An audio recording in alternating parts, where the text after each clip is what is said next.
Үкімет отырысында кезекті рет халықтық IPO бағдарламасы назарға алынды. Сәуірдің 9-нан басталған ауқымды үгіт-насихат жылдың соңына дейін жалғаспақ.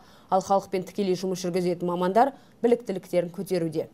Қазпошта бөлімдері бойынша қазір 3 мыңдай Қазпоштаның жұмысшылары IPO-ға арналып дайындалған. IPO бағдарламасы туралы қалай азаматтарға қатысуға болады, қалай брокерлік шотты ашуға болады. Соның бәрін біз Қазпошта жұмысшыларын дайындап, олар енді аудандық, қалалық, облыстық деңгейде, ауылдық деңгейде керекті ақпаратты азаматтарға бере алады. Қалай азаматтар, ауылды елді мекендерде тұратын азаматтар қалай осы бағдарламаға қатысуға алады. Еске сала кетсек, бағдарламаның алғашқы сатысына Қазтрансойл, Кегок пен Эйр Астана енді. Сондай-ақ өзге ірі компанияларды нарыққа шығару үшін дайындық шаралары қолға алынған.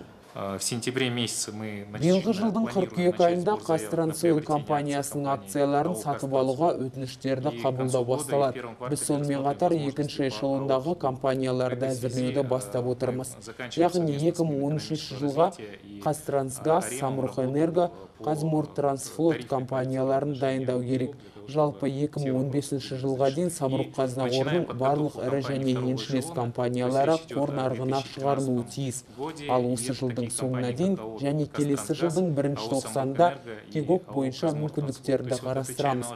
Осыған байланысты біз экономика министрлігі мен монополияларды реттеу агенттігімен бірге Кегок компаниясына қатысты тариф саясаты жөніндегі жұмысты тәмамдаймыз. Жалпы IPO бағдарламасы аясында тұрғындар мен зейнетақы қорларына ұлттық компаниялардың 5-15% шамасындағы үлесін сату көзделген. Қазірдің өзінде көптеген қазақстандықтар жаңа жобаға қызығушылық білдіруде.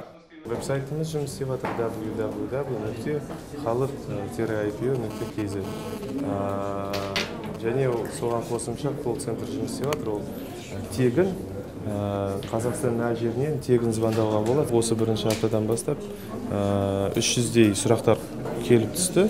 Соған бәріне сұрақтарға жауап беріліп жатыр. Негізінде халықтық IPO арқасында еліміздің қор нарығын дамыту әрі халықтың қаржылық сауаттылығын көтеру жоспарда бар. Алдын ала мәліметтерге қарағанда сұраныс көлемі $500 миллион дейін жетпек.